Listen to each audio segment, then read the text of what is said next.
On this episode of Latinas, we celebrate Women's History Month, learn about how some Latinas got their start in the military, talk about our rizos and how to love them, and so much more.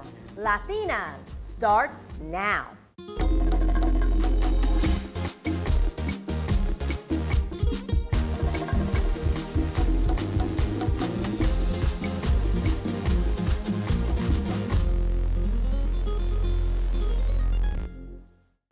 Welcome to Latinas, the show that's all about nuestras mujeres in the Latinx community.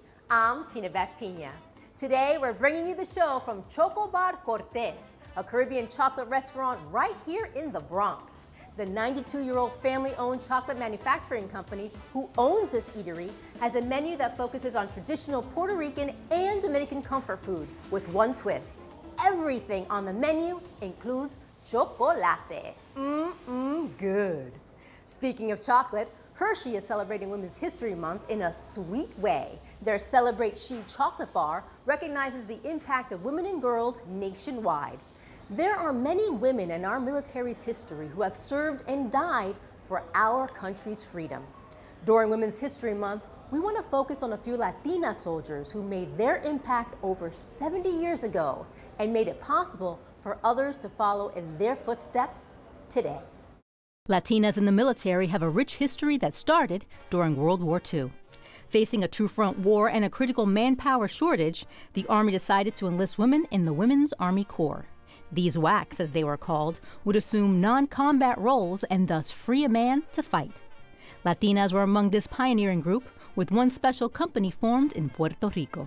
A WAC recruiting campaign on the island in the fall of 1944 resulted in 200 women selected for service in the Women's Army Corps. The entrance requirements were rigorous, with each woman being required to pass an exam entirely in English. Those selected represented many professions: teachers, office workers, translators, and more. The majority of these Puerto Rican WACs were assembled into a unit that was flown by Army Air Transport to Fort Oglethorpe, Georgia, for basic training. There, they also received specialized training as clerks and were then assigned to the Army Embarkation Post Office located in New York City. When interviewed, these women emphatically voiced the pride they felt in serving and wearing a WAC uniform, which were made of wool, a material they were not accustomed to. Unfortunately, these Latinas also experienced segregation during World War II America. When the 200 Puerto Rican WACs were selected, the darker-skinned ones, or Afro-Latinas, were separated and sent to Fort Des Moines, Iowa, to receive basic training with African-American WACs. In the end, after serving their time with the Army, some of these first Latina servicewomen went on to work with the League of United Latin American Citizens and fought for years for civil rights for Latinos overall. Although women have made tremendous strides in U.S. history, a woman's right to abortion is facing unprecedented threats. Producer Diana Vargas spoke to several Latinas to see how clear we are about our reproductive rights. Where we think about reproductive rights as legal rights, laws and, legal battles, much like the fight for Roe. And you think about reproductive health as literal access to reproductive health. And then reproductive justice aims to combine the two in a way that centers social justice. As an immigrant Mexican woman, women's rights in this country look still like black and white. So as we know, in 2016, we elected Donald Trump. The fervor around that election really reignited the reproductive justice movement. It's not just about somebody's ability to get abortion care. It's looking at all the surrounding conditions. If that person's an immigrant, if that person is low income, if that person's transgender, if that person is a black woman. I don't feel like in the educational system that they really teach you about abortion.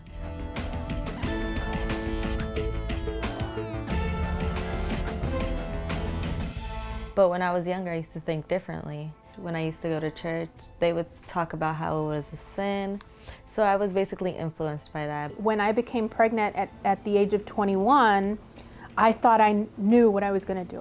I knew that I wasn't ready, and before that I was like, if I ever got pregnant right now, I would have an abortion. But when I got pregnant, it wasn't easy.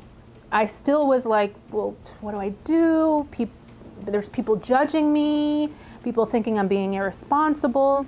You know, the clinic in Georgia where I had my abortion had no name outside of the clinic because abortion clinics face violence. There was an armed police officer guarding. The waiting room was filled with people, and it activated me. I was pissed off. I was wondering why it was that people were judging, that people think they get to have opinions. In college, when I went to get birth control with my partner, and I had to go to a Planned Parenthood, there was a crowd in front of the door, and that crowd was yelling at me, they spit on me, they tried to grab me.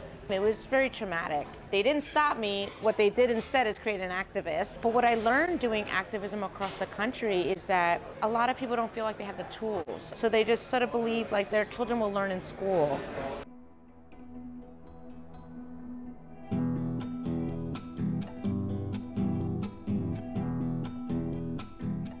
We know at the Latina Institute through numerous polling that we've done that a large majority, like 67%, 68% of Latinos support, the right to abortion and access without interference from politicians or anyone else, just between you, your family, and your doctor. We also know that a large majority of legislators are men, white men. And they have the ability to create laws that either create barriers or liberate abortion and health care.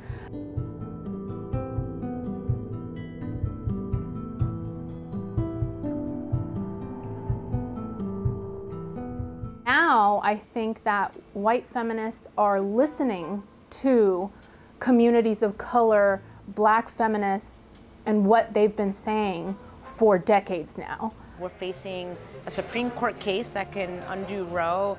We're seeing states across the nation institute policies that would roll back access to abortion care in this country. So it's been honestly quite scary, but an important moment to elevate how critical it is to have this conversation and protect this right. To pay attention to how people are impacted, because people with money will always have access to abortion. So I'm so proud to have been successful in running for office, getting a seat in the New York State Assembly, and being able to tell my story as an activist, as a woman of color, to center the policies that impact the lives of people like me in my community. And oftentimes I hear from activists that say, I'm pro-choice and I'm pro-mind your business, because it's no one's business what I do with my private healthcare decisions. Hopefully there'll be a change and women's voices will be heard. As a woman, I feel that I'm so strong. I'm getting older, and as old as I get, I feel even more powerful. But I think the worst part of being a woman is when we have to face, misogynist guys. Yeah, sexist men are, something that I don't get it. We live as women in a society, like mainly men-oriented. And it's really interesting because a 9-year-old boy, he said how, guys can run faster, they can jump higher. And I looked at him and I'm thinking how our whole culture with soccer, with the Olympics, we are always celebrating men's quality. But then I looked at him and I was like, but women can carry a baby.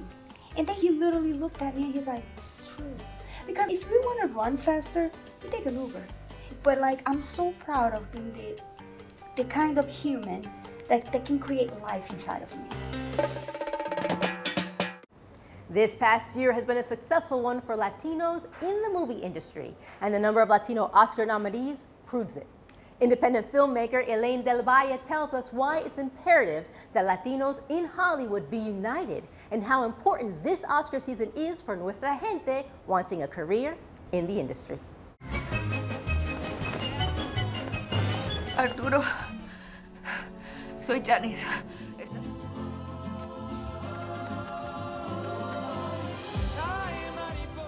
Well, with all of these Latino nominees for the Oscars, all I can say is I hope that they have very great acceptance speeches, because I know that they are going to prove to be so inspirational to so many people coming up. I think that it's not just about what they're going to say to the community of Latinos that they represent, but also what they're going to say about the Latinos that they represent, about the community to others, because it's not just important for us to see ourselves, but it's also very important for others to see us. Growing up in Brooklyn, New York, in Brownsville, Brooklyn, New York, I never really thought that having a career in the arts and filmmaking in particular was something that was even possible. Now I am a producer, writer, director, casting director, and actor. Yeah, Latinos in Hollywood, it should be like just Latinos united in everything. And I think so much that we are divided by so many people in so many ways. It's by the color of our skin, by the region that we come from. And I think that is a terrible thing, because the divisions like that don't exist in the Black community. And they do in the Latino community. And I think that has been really hurt us in the long run in terms of getting somewhere together. I've been in this game for well over 25 years, and these were conversations that we were having over 25 years ago. So this is not something new, it just feels new. Social media allows for everybody to have a voice in the public. Then I think that it's being heard more because more voices are talking about it and amplifying it. What I think can be done is in general, people are weary, right? It's like they don't trust. So for me, whenever I mentor younger people or just anyone in this industry, when I talk to them, I say to them, you represent me and I represent you. I'm gonna do the best that I can for you. Please do the same for me. Because I very much believe that we should all be elevating together. Elaine's latest project, Brownsville Bread, is currently having its world premiere at the South by Southwest Festival.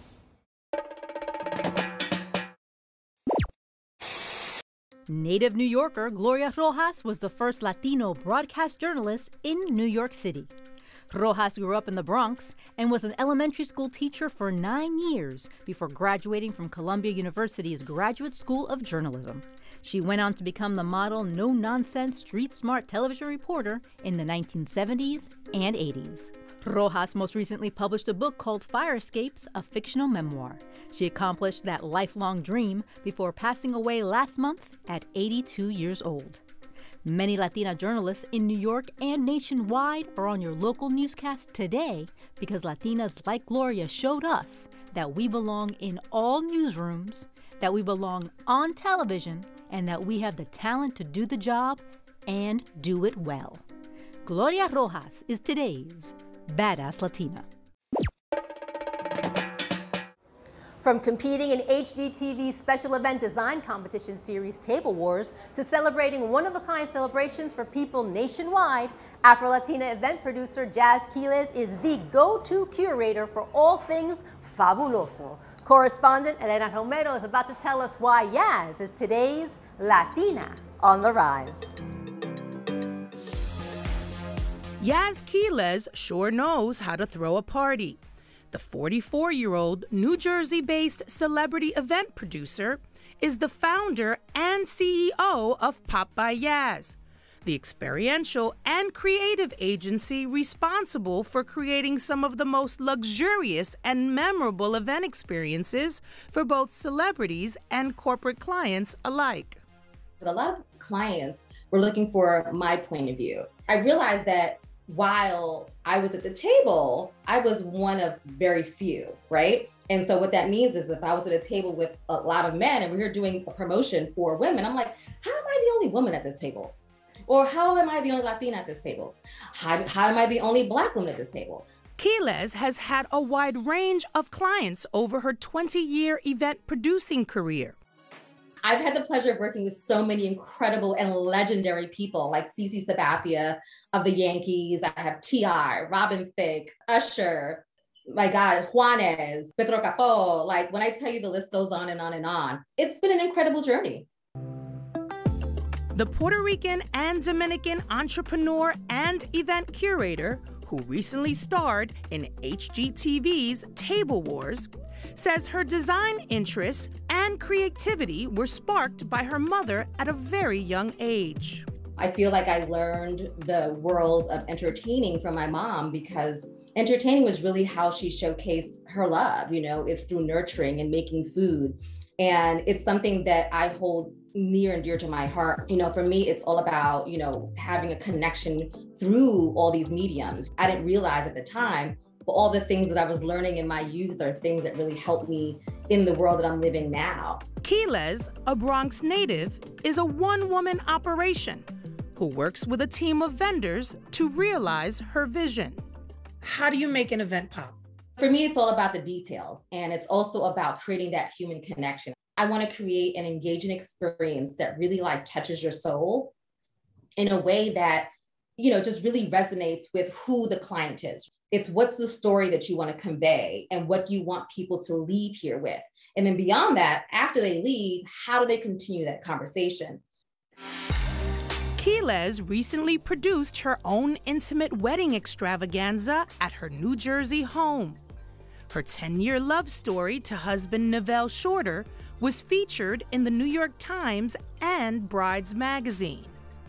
How could you plan your own wedding? Was that by far the hardest event to plan? It was easy because it was our story. Literally 3 weeks before our 10-year anniversary, I just started putting together, all the details. There was only 7 of us all together.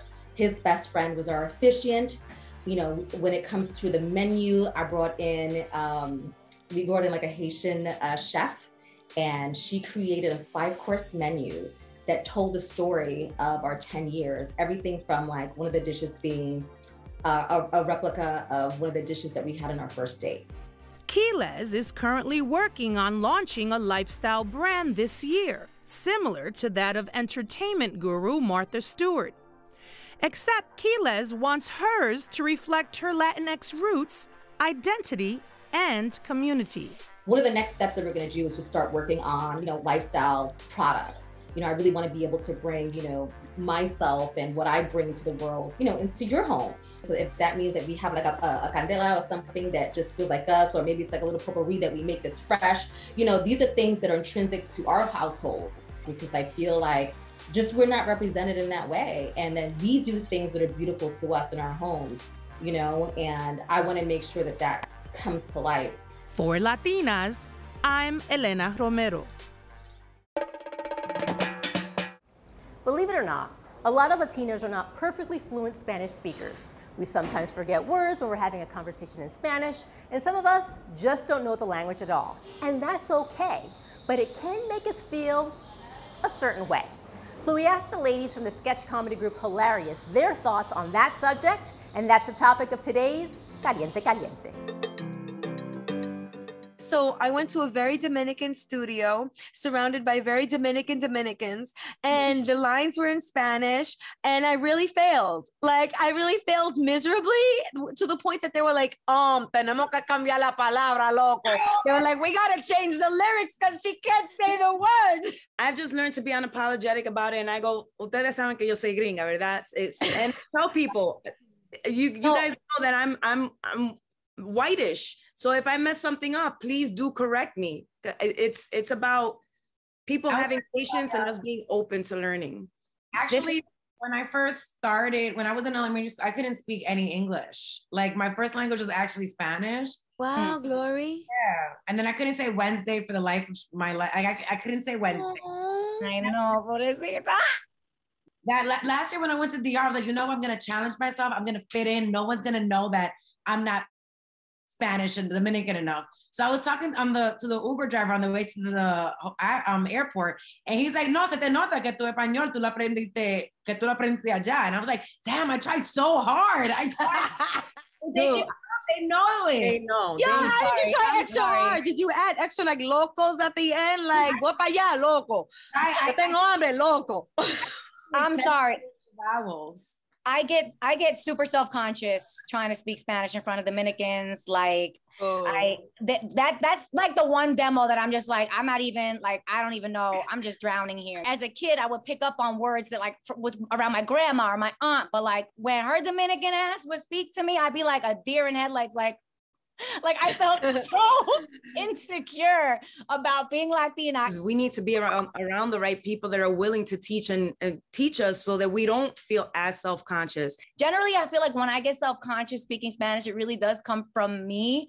But my issue is that when I do speak what I can speak, I sound like I know what I'm saying. You know what I mean? Like my accent, like, you know, like I sound like I do speak, and then I get caught, and then they're like, "Oh yeah, pero habla," and I'm just like, "Oh, slow down." Right, you got 2 sentences in, and they're like, "You're an imposter." Yeah. So you know what's so interesting about this conversation? Because I was like, you know what? Everyone here is probably so confident in their Spanish. I think within our cultures, like I've been battling this with my like stand-up. I have imposter syndrome within my culture. I'm like, I'm not Dominican enough. And I'm like, if you only knew like the war going on in my head of, am I saying this correctly? The tenses, are those correct? The like, conjugations, and like the grammar, accents. I feel like we just have to be unapologetic about it. It's easier said than done, and just work with what we got. If we only know 5 words, we're gonna say the crap out of those 5 words, and then just build on those 5 words. Oh, you taught me a new word today. Now I got 6 words to work with. The first set that I ever wrote was all about being a bad Latina. Like that was my punchline. Like, I'm a bad Latina. I'm Italian and I'm Puerto Rican. I speak neither fluently, but I am fluent in code switch. You know what I mean? Like that's the whole bit. Like we're all having this conversation, but I never in my mind was like, oh, this person is not Latina. Like I always label you ladies as like, oh my God, these are Latina women that I love. But hearing everybody have like their insecurities, I'm like, wait, so I'm not the only one that feels like my Spanish is up. It's the bougie ass Spanish speaking people that want to make us feel bad about ourselves. And it's like, stop it. Stop it. Stop it. We're amazing the way we are. They're not the culture police. Wait, can gods? Can we just play culture police for a sec? Because I want to add something to the summons, the list. Something else. Say it fast. Just say it fast, because then those same people that are talking to us in Spanish, la tía, lo tío, abuelo, the older primas, could you meet us halfway? Because you know you speak some English. You know you speak some English. I see you at the supermarket. You know, how much hiciste? For $1? Okay. Like, so you could talk to me too. Meet me halfway, yo. Imagine if we flipped it on them. Imagine if we like, tía, pero tú tienes 30 años en este país. Tú todavía no hablas inglés. Like, well, first you get a chancleta to the face, and then maybe we'll talk about it. You'll have some, right? Like many Latinas, I have curly hair, and for years I've been blow drying it straight. Although I haven't fully embraced my curls, many Latinas are wearing their hair natural and showing their rizos a lot of love. Our Hunter College intern and correspondent, Ambra Arroyo, has more. We already know as Latinas that it was always pelo malo here, pelo malo there. You want to go to a wedding, blow dry the hair, girl. Make it look pretty. Nubia Rezo, founder and CEO of the Rezo brand, has been working with curly hair for the past 40 years as a hairstylist, educator, and curl specialist. When I became a curl specialist, my whole world changed.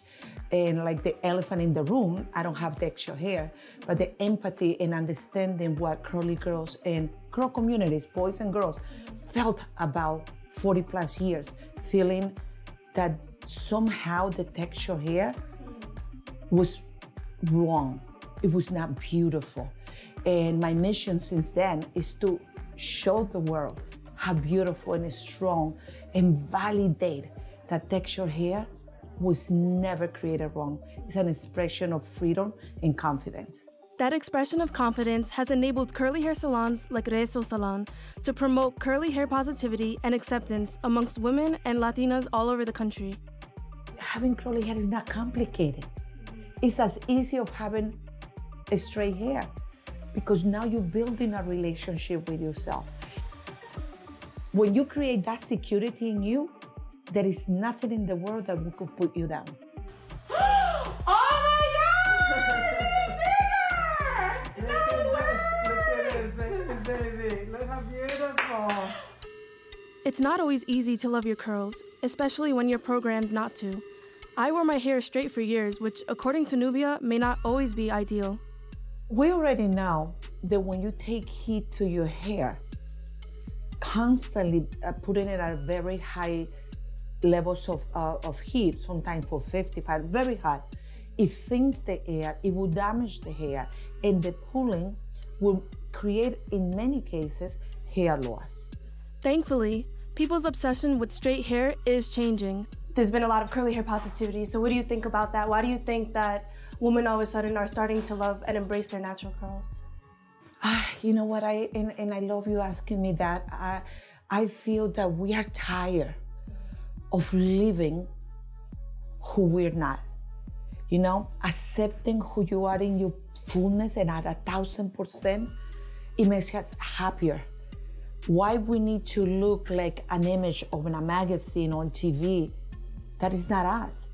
And I feel that our Latinas now love the curves, love the big hair, and appreciating our heritage is validation day by day that we are the most incredible communities that have been the special flavor, especially in America. Being who we are not only means wearing our hair naturally, but also understanding that there are different types of curls that need to be managed differently. What kind of tips or advice do you have for women and Latinas that they want to start embracing their curls, they want to start wearing their hair curly, but they don't know where to start? What hair needs, texture hair needs, is more water, like our body. 80% water and just 20% product. Teaching not to overload the curls with so much products. Let them be alive, let them be soft. So just be patient, fall in love with the hair, and fall in love with the process. For Latinas, I'm Amber Arroyo. And that's our show for today. For more information on what you just saw, check out our website at tv.cuny.edu and follow our social media profiles. We love sharing our Latina stories with you. And please make sure you tune in next month. We'll learn about the environment and sustainability, discuss the choice between quinceañeras or sweet 16s, and so much more. ¡Uepa! Hasta la próxima. Bye-bye.